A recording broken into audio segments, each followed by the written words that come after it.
The production of this program is made possible thanks to the support of the following and viewers like you.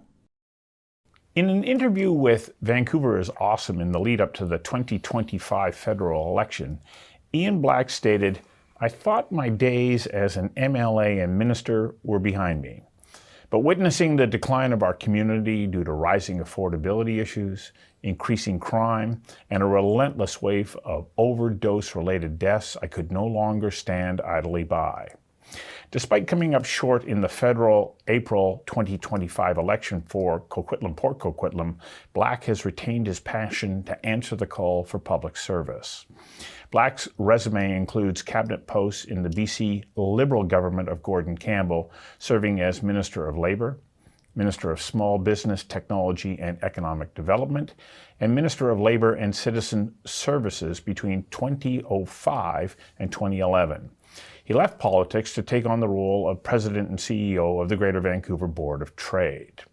During the early days of the internet explosion in the 90s, Black spent his professional career in the tech center where he founded internet companies and worked with a number of others. Following his 8 years at the helm of the Board of Trade, Black returned to the tech sector as president and CEO of Maximizer, a Concord Group company. I invited Iain Black to join me for a conversation that matters about his bid to win the leadership of the Conservative Party of BC. Iain, welcome. Thanks for having me here, Stu. You know, in my introduction, I say your passion to return to public service has been heightened by what you see. Yeah. What specifically is it that gets you so concerned that you say, I'm going to set aside a very successful professional career and return back to public service? Well, I think there's a few things. We can talk about the economics. I was part of an administration under Premier Campbell where we saw British Columbia, who had been performing at the very bottom of every economic indicator in the country. We were in last place by as measured by the Conference Board of Canada, the C.D. Howe Institute, all the think tanks out east, and all of them out west. And within 5 or 6 years, we were first. We were first in every economic measurement because the government ran itself to the benefit of the citizens via creating job opportunities so that people could do well with their families. So I know what that feels like. I know what that feels like to be part of a government and our community when the economy is firing on all cylinders and when we have the highest wages in the country and the highest youth wages and the highest levels of employment in the country. And we are so far from that now. And the big difference in the time that's lapsed is the age of my children. I have 3 children. When I first went into politics, as you described, my kids were 5, 3, and 1.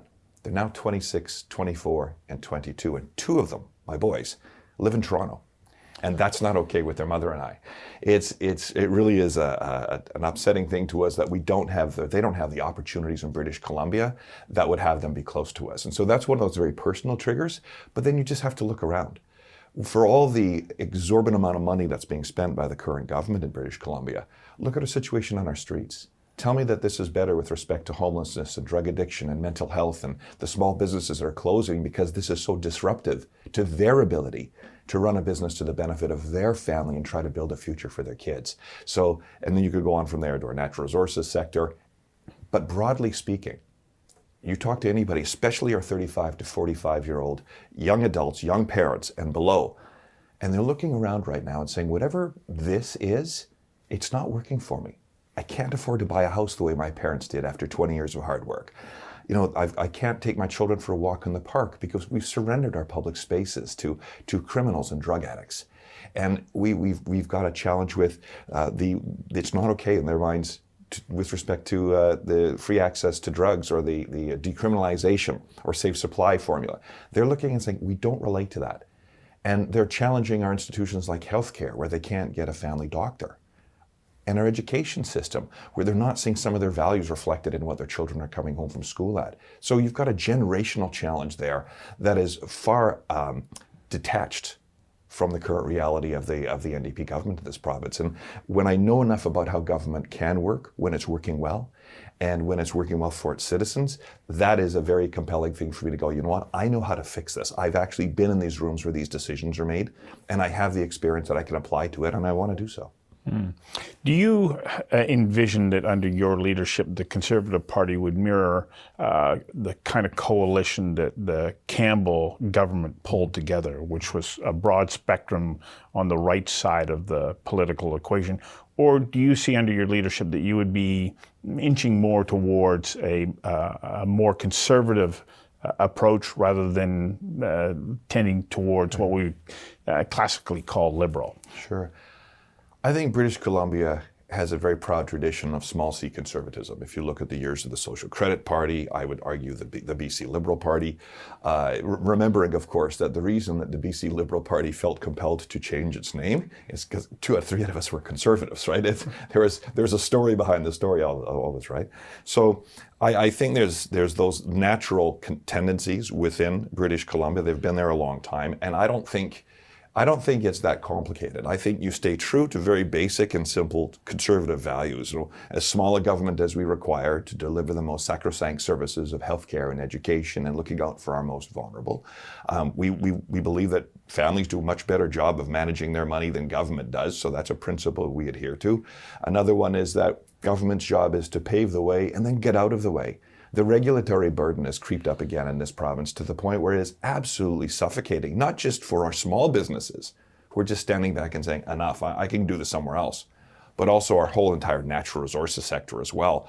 So those basic principles, when they're applied with a vision for where we want to go as a province, and they're delivered in good faith with some optimism about what we can become together if we put our minds to it, I believe will draw people from the group that voted NDP in the last provincial election, and a lot of people who sat on their hands and didn't vote at all. And I think that is the core to our success, is sticking true to those principles and packaging it and presenting it in a sensible and forward-looking way that will draw people in. And the voters will come from wherever they're going to come from. But we can do that while staying true to some very standard conservative principles.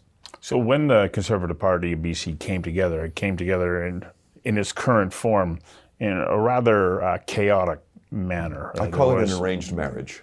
Right. hastily arranged marriage. All sorts of different perspectives and views, and then we've seen some splintering and whatnot. Yes. And people point to the party right now and go, well, Premier Eby's greatest asset is dissonance or disharmony within the Conservatives. How do you bring people together within the party? Well, I think first of all, you've got to recognize that, I joke about the hastily arranged marriage.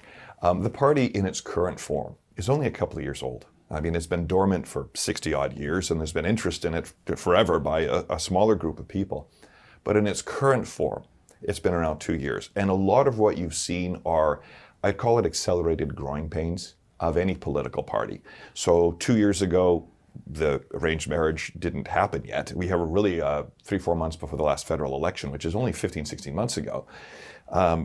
You have now a group of people who've been elected, most of whom have not been elected to anything before, never mind being an MLA. We elected 44 MLAs a little over a year ago. And of those 44 MLAs, only 8 of them had been elected before as an MLA, only 2 in government. Right? So it's the other 6 only in opposition, so they've never seen the very, very different world of being on the government side of the House, and the rest were brand new. So within the caucus itself, there's a lot of learning to be done there, because the job's quite complicated and it takes some time to learn. And to add to their challenge, these extraordinarily well-intentioned and very bright and committed British Columbians who put themselves forward for public service have only known disruption in the time they've been elected, with MLAs coming and going, some getting kicked out, some quitting, and then the challenges of Mr. Rustad's summer, of course, around his leadership. So they haven't known the rhythm. They haven't known the rhythm of being in opposition, never mind the rhythm of governing. And there is some rhythm to it, both the time that you spend in Victoria when the House is sitting and when they're in their ridings. So they're working through all that and they're learning that right now. So I would suggest a lot of that is simply a learning curve. But there is an opportunity, absolutely, to bring them together and to take advantage of the learning that's being done and to get everybody on a similar page that says we can focus on 4 or 5 key things that will resonate with the people of British Columbia. We'll instill some discipline as we must as a caucus, because it's a team sport. There's very much a team sport part of politics. And achieving that is what is required in order to win the confidence of the people in the next election. The production of this program is made possible thanks to the support of the following and viewers like you. So one of the big challenges in British Columbia is if you say, okay, no, I'm going to focus on the needs of business so that we can get the economy going, immediately it's pointed out, well, then that you're going to turn a blind eye to the social needs of so many people in British Columbia that need our support. How do you propose that we find the right balance? Because you can't turn your back on people who need support. I don't think you can separate those two, frankly. I'd go further than what you just said. It is a core conservative principle to look out for the people who are most vulnerable, those who require government support. Yes, we have a philosophy of giving a hand up versus a hand out, absolutely. But the system will not work if we turn our system, the whole society that we're trying to create together will not work if we are not looking out for those who truly cannot look out for themselves. In order to have the resources to do so, you need a thriving economy. The current province is bankrupt.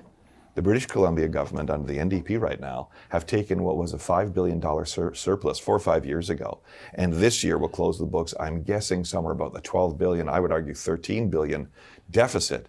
That's an $18 billion swing on a top line of only $90 billion spent. Should be 70 or more, but it's another argument. But think about that for a minute.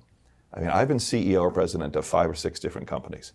If I walked into any of the board, I've 3 of them publicly traded. If I walked into the board room with a financial report that says I'd gone from making $5 billion a year on 90 to losing 13 on the same number, I'd be fired. I wouldn't survive the meeting. Because the underpinnings of the health of the economy are now tremendously put in jeopardy, and they're compromised to a level that's very uncomfortable. So that has to be fixed. There's no debate on that point. It must be put back in order. But the beneficiaries of that are our most vulnerable, because we need the tax dollars to take care of our most vulnerable and to build the civil society that we all want. So how do we turn that around? Because if you say, okay, well, we're going to focus in on the economy, but there are a number of elements that are intertwined with that. If we take a look at the impact of the Coquitlam decision, DRIPA legislation, the current state of reconciliation in British Columbia, which up until recently I thought was going in all the right direction. You cannot say that that's an independent silo from being able to attract the investment that can fuel economic growth. So how do you manage both? I would take it a step further. It's not independent. It's absolutely linked, and I would argue fully integrated. The NDP government has done enormous damage to reconciliation. They have taken reconciliation back 10 years or more with what they've done with DRIPA. DRIPA must be repealed. There's no debate on that point. Like not revised, but repealed. Absolutely not. That ship has sailed. The welcome mat of investment for British Columbia has been pulled away faster and further than it was going into 2001 when Gordon Campbell and his government of that day faced the huge uphill battle that they had. You have got investment fleeing this province right now, but what's worse is you have people wondering whether they actually own their own homes, and that is utterly unnecessary. And Justice Young, in the Coquitlam decision, chastised the government. In legal speak, kind of waggled her finger and said, I didn't need to go down this path, but because you failed to make the very obvious argument, you held back, you instructed your lawyers to hold back this argument, government of British Columbia, I have no choice as a judge but to say, you're putting this in question. You do know that, right? That's what the Coquitlam decision said, in judge speak, for lack of a better phrase. Utterly unacceptable. It was deliberate on the part of the NDP government, and now we've got the situation where capital is fleeing our province and citizens are up in arms and very distressed across the province, frankly, about whether they own their own property. So is there anything in the immediate that you can do about that? Because it's before the courts and it's starting to go into the appeal process, but that can be 2 or 3 years. 2 or 3 years of uncertainty. Yeah. No, you're absolutely right. If we just simply wait for this to run its course through the Supreme Court of Canada, it's a 3-year journey. That's my estimate on it as well. We can't wait for that. We have to send the message to the investment community very, very quickly that we can overcome these terrible and very treacherous decisions that have been made by the NDP. We repealed DRIPA day one. There's also something called the Interpretations Act of British Columbia, which, as you may know, is the glossary of terms, if you will, for every other piece of legislation in government. And the NDP inserted a section called 8.1 or numbered 8.1 that basically said, oh, by the way, all the rest of the laws in British Columbia also have to be interpreted through that lens of DRIPA, which is a law for the benefit of your viewers. That is a UN declaration that it's a recommendation. It's not even a formality that we're the only jurisdiction in the world that thought we should experiment with this. Terrible mistake, needs to be undone. I thought the wording was it must adhere to the principles of UNDRIP. Yes, in Section 8 point. Yes, yeah, yes, it does. It That's must, correct. but UNDRIP is not a legal document. Correct. That's my point. The UN document is not a legal document, but Right. we've decided to legalize a non-legal document that no one else in the world has attempted to do. It's foolhardy at the lowest. It's challenging, though, to say, okay, I'm going to push back on this and just repeal DRIPA, because First Nations, of course, have, in their journey through Confederation, have not had positive relations, especially initially, but like they're going, okay, we've been working to get to this point where our rights are recognized, and now you're going to tell me that you're going to repeal. How do you work with First Nations communities to say, oh no, you're still remarkably important to our ability to build out the British Columbia economy. Here's our plan, and how do you get them to be able to say, okay, I trust you? I think there's the only people who should be more upset about the mishandling of the Indigenous relations than the investment community and private property owners of British Columbia are the Indigenous people themselves. If I'm in the First Nations, I'd be looking at this going, you know, we actually had a pretty good thing going. We were actually getting progress made on treaties. We had major projects where we were meaningful equity participants to the betterment of our communities and our families. And now it's all been set back because you've got people angry, you've got people scared, you've got the legal community up in arms trying to sort all this out.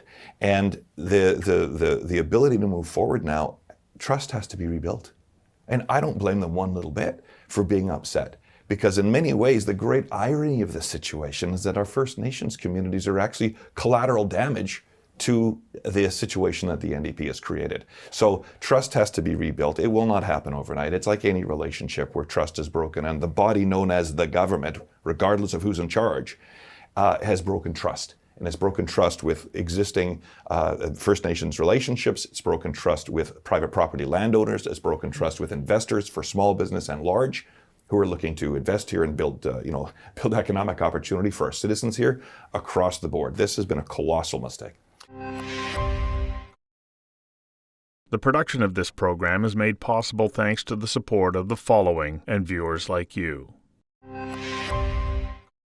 So you were in government when there was a turnaround in approach towards business. Mm-hmm. How do you, not only with your elected team, but those who support you through the work that they do for the government, get them on side with advancing the needs of government? Because I talk to a number of business people and they go, right now, I feel that when I talk to the people who actually work in the government, they're sort of like, yeah, we'll get to it, or like, we don't care that much. We've got other things that are more important. How do you move that message through the bureaucracy of government? Well, there's a sense of urgency right now that is certainly not reflected in the current NDP government. You're correct there. And that tone and that ideology and that sense of urgency, if it doesn't come from the cabinet table and the caucus of the government, it's not going to get into the bureaucracy. So it starts at the top, and it has to come at the top. We've got a regulatory burden that has once again crept up to be unmanageable for our small businesses, never mind our large. We've got delays in permitting and processes that are causing investors to go, you know what, I can do this in America, I can do this in Paraguay, I can do this, I can do this in so many different jurisdictions in the world. You're not worth the effort. And the sense of urgency is felt first in the private sector because they don't live in that protected cocoon of government. And so to get them understanding that, it has to come from the top. There has to be the declaration that we are going to eliminate, pick a number, 25, 35, 50% of the regulatory burden on small businesses. Oh, and by the way, you got 90 days to give you the list. And you hold people accountable for that. Again, I come from that background of leading organizations where there are expectations, there are measurements, there are outcomes, and there are consequences. And that is the attitude I'll bring to being Premier of the British Columbia. The shiny objects on the horizon of the economy are LNG and mining. And yet, we seem to have a considerable number of self-introduced barriers to invite the kind of investment capital that's required to make that work. One of them that I look at, but it's also tied into what our philosophy in British Columbia has been towards protecting the environment, which I hope that there's no stepping back from that. We need to protect the environment. But we're now at a point where we can't produce enough power to be able to realize these major projects that could have long-term economic benefit to the province. How do you address that? Well, there's a few things, and there are lots to unpack there. Investment confidence comes from the certainty in the land base. It goes back to DRIPA, actually. It goes back to certainty in how government will act, changing the rules halfway through, seeing investment in mining, forestry, natural gas, and oil exploration as a cash cow. They can just change the rules as they go, is one of the other key areas of certainty. And the certainty of the return is obviously important as well. All of those are in jeopardy right now. Permitting delays are enormous. And although the current government has suddenly realized that with all these other major projects coming to an end where 10, 12,000 people were employed, they suddenly realized there's nothing else in the tank. And so maybe we should help mining a little bit. It's too little too late, and it hasn't gone nearly far enough. It's still taking from the point where a discovery is made in mining, it's an early exploration, not a discovery, to actually getting a permitted mine is measured in years. 26 to 27 years is the average. And British Columbia is not exactly a flag bearer in doing that well. So that certainty is enormously important. But you've also got an ideologically challenging situation here because you've got a government who fought pipelines kicking and screaming to get our natural resources to tidewater, where we actually can sell them on the world market without sacrificing 30% as we currently do when we sell oil to the Americans. So there is the ideology of the government, first of all, is a critical part of that, but also in forestry. The permitting process there is unfortunately driven organizations like Canfor, who I think has closed 8 forestry operations here in British Columbia. And they're not the only ones. No. And then so there's got to be a wake-up call that is understood in government around permitting, around the urgency of getting our resources to tidewater. That's reflected in how we train people. It's reflected in how we make people go through the environmental process. But it's also important to remember, as you pointed out, that we currently export or develop these resources to the highest environmental standards on the planet. The great irony is people who don't want us exporting more oil and gas is that if they actually buy more from Canada, where we extract these things at the best standards on the planet, it actually will help greenhouse gases if they're buying it from us versus someone else because of how we're getting them out of the ground in the first place. Mm-hmm. Power generation. We are already in a deficit to produce electricity. And the irony of it is that we go, no, you can't use natural gas to produce electricity in British Columbia, yet we want to sell that natural gas. Yeah. And we do sell that natural gas to Washington State to generate electricity, which we buy back. Who sells it back to us at a premium. So where do you go from there? Because, I mean, there is an investment in British Columbia among most British Columbians is that we want to do the right thing for the environment. Mm-hmm. How do we create the power that we need to build the economy that we want, to electrification that I think in the long run, virtually everybody would say, yes, we want to get there. But how do we do it in a way that doesn't hamper our ability to grow the economy? Well, I would suggest you've also got a starting point there with a government who wants to have its cake and eat it too. They've rolled out a program you may be aware of called Clean BC, which is by their own auditors has been a colossal failure. You can't ask, for example, in the building industry, you can't insist that certain buildings are built with electrical heat versus natural gas, of which, by the way, we have a global abundance. We are so blessed with that resource. But insist on electricity being used to heat homes, as an example. You can't do that, which in turn causes the cost of housing to go up when we're in a housing crisis, and at the same time leads to an electricity shortage. You can't have it both ways. You can't actually insist on electricity being used and then by virtue of that decision contribute towards the fact that we're net importers of electricity. For the last 3 to 4 years, I think it's 20%. It's an insanely high amount after building and successfully getting on the market or onto the grid, Site C.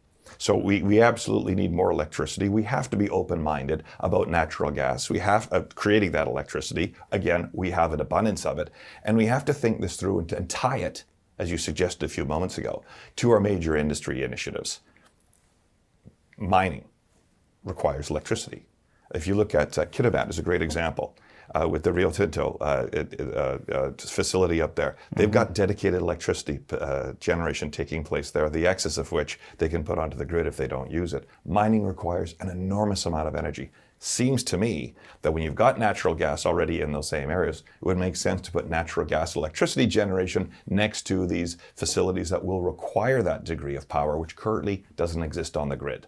So it's got to be thought through in a very integrated manner. It must think through the large industrial wealth-generating projects that we would like to have in the future, and it can't be done with distracting things like Clean BC. So does that mean that you would scrap Clean BC or go back and work to maybe bring it in line with longer-term objectives? So it has to be brought in line with longer-term objectives and the reality of the moment. I mean, again, I use the housing example because it's an easy one. We have got a challenge right now where families can't afford housing, and yet government is adding to those costs through something like Clean BC. It's an ideological approach where the arithmetic is not working. So you cannot have an economically successful British Columbia where at the same time we're poisoning our citizens because of air quality and lack of concern for the environment. I mean, there's nobody who wants to go down that path, but it has to be done in the context of our current reality of our economy, as well as recognizing that our starting point is pretty good, and that we don't need to beat ourselves up for the fact that we've got an abundance of natural resources that we want to use to generate wealth for the generations to come. The production of this program is made possible thanks to the support of the following and viewers like you. You talked about affordable housing, and if we take a look at, I hosted a mayor's panel the other night, and there's pushback from these mayors saying, okay, Victoria, stay in your lane. Don't tell us how to develop. Richard Stuart, as you know, the outgoing mayor at Coquitlam, said by their mandates, we actually have to slow down, not pick up. Will you step back from telling municipal leaders how to develop their own density and official community plans? Yeah, I'm not a big fan of what they did there. I mean, there's lots of room for improvement. I mean, I would rather focus on the permitting process and the speed by which it happens. To the extent that the government is involved in housing projects, as an example, I'll give you a couple of quick examples if I may. When the government is involved in a housing project, especially if it's around supportive housing or anything for lower middle income bracket people who live here, in any municipality, frankly, tie the government money to speed. Right? Because if we truly want to make a difference here, we can't have it be 5 years to get a building permit for an apartment complex or a condominium complex of some 5 years. That is the same period of time twice in our history when we have entered into and won a world war. And we can't get a shovel in the ground for an apartment building in that time. That's unacceptable. And I've kind of run out of patience for the excuses that come along with that. So I would rather put incentives in place to the municipalities that say if government money's involved, right, we need a shovel in the ground with a very tight time frame, like well-defined, that's measured in a small number of years, if not months. And frankly, it'll be tied to the amount of money available. If it's $50 million, well, if it's not permitted and shovel ready by a certain period of time, maybe 50 becomes 35, and then it becomes 20, right? That, in my experiences as a leader of organizations, people respond to incentives, and we got to make the incentives there. One of the other things, of course, around housing and immigration growth, even though British Columbia went through a net decrease in population in the last quarter of 2025. One of the first times ever in our history that's happened. Yeah. We still have an infrastructure deficit. Yes, we do. And we have a financial deficit. How do you ignite investment in infrastructure when the money's not in the government? Would you consider bringing back public-private partnerships? Oh, you're setting me up for it's a setup you're giving me there. We have no choice. The cupboard is bare. This government has bankrupted the province. The balance sheet is very, very weak, and we don't have the capacity to do the infrastructure development that's required. I mean, I mentioned earlier that there's been an $18 billion swing in the finances. And by the way, that's not a total number. That's on creeping up on an annual basis, right? The debt load increase of this government, I think it's 70% higher than it was over 4 or 5 years ago. And it took us 158 odd years to get there, 160 years to get there, and we've almost doubled it in 5. I mean, that alone should tell your viewers something. But what do we have to show for that money? Where are my hospitals, schools, roads, bridges, new port facilities, inland port facilities, some joint initiatives with the federal government that actually could drive things forward?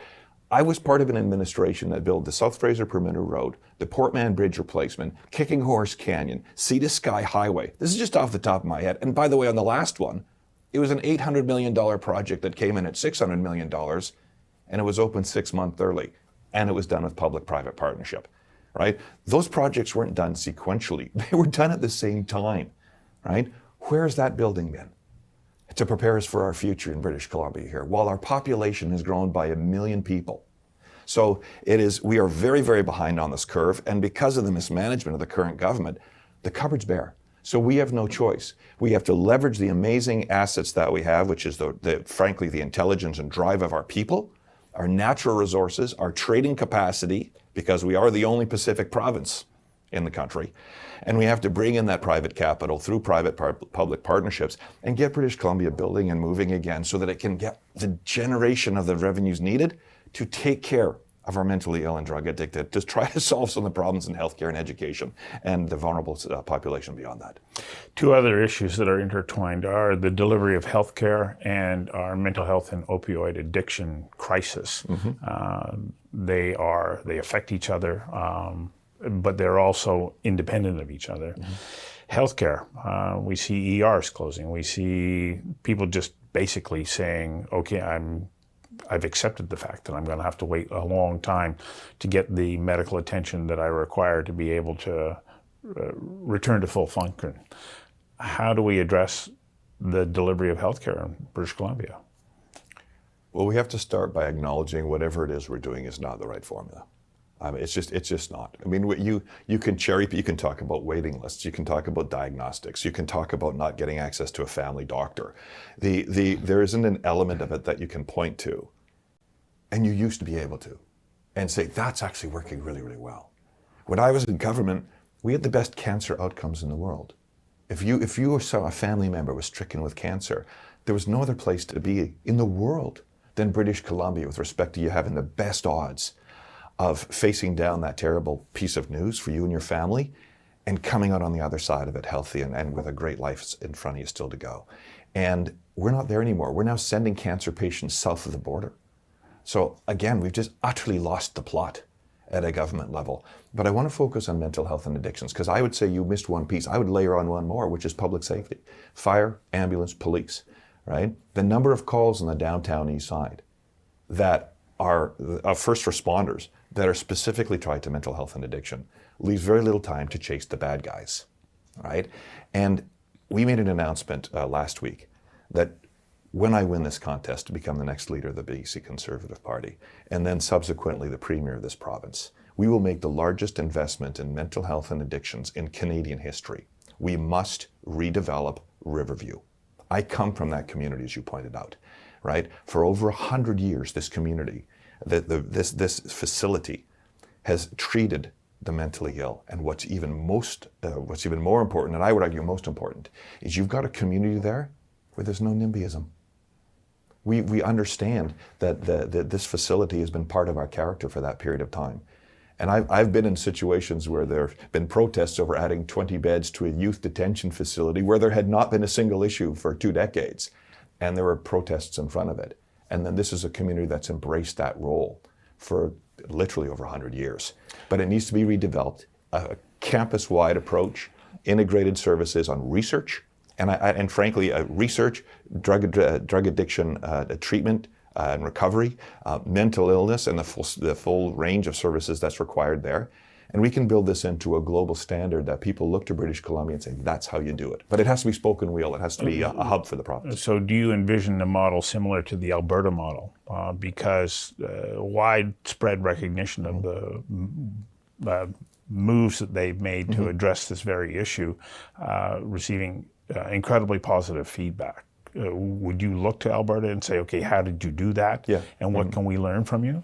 Well, there's definitely some learnings to be done there. I'm aware of some of what they've done there, and they've done it on a piloted basis, and the results so far are very encouraging. So I think we have to look everywhere for some best practices, and Alberta has done a very creative approach of how they've tackled this issue. The data's early, but it's very, very encouraging. But I go farther than that. I'm actually talking about a tertiary hospital approach where we're actually got the best researchers working on this. This is a multi-billion-dollar, multi-year investment that's going to be required. And it is critical as part of this to push the envelope on involuntary care. It is absolutely unacceptable to leave people on the streets in the conditions that they are right now, even walking into the studios here today. And the fact that we have a society, we're not thinking about it anymore when we step around people on the sidewalk. Where have we come to? That's now acceptable, that in our own heads, that's just kind of the way it is. That's not acceptable to me, and I don't think it's acceptable to the broader population of BC, and we have to make some bold steps. So on the delivery of healthcare, if we take a look at infrastructure and you go, yeah, we're going to introduce, bring back public-private partnerships. In the delivery of healthcare, the current government of British Columbia stood firmly in the way of the introduction of access to private healthcare, saying it will undermine and destroy the system that we have. And yet, we're probably one of the only jurisdictions in the world, well, other than North Korea, that doesn't allow people to have access to private health care. And it is a tender point for a lot of people. What's your position on the introduction of access to private health care for British Columbians? We already have multiple tiers in our healthcare system.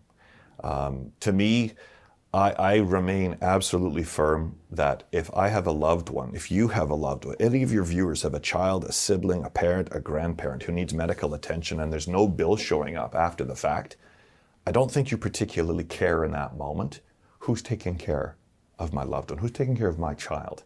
And the single payer system has so much flexibility in it that we've only started to experiment with it. And I remember back, actually, there was a lineup, I believe it was for cataract surgeries when I was in government.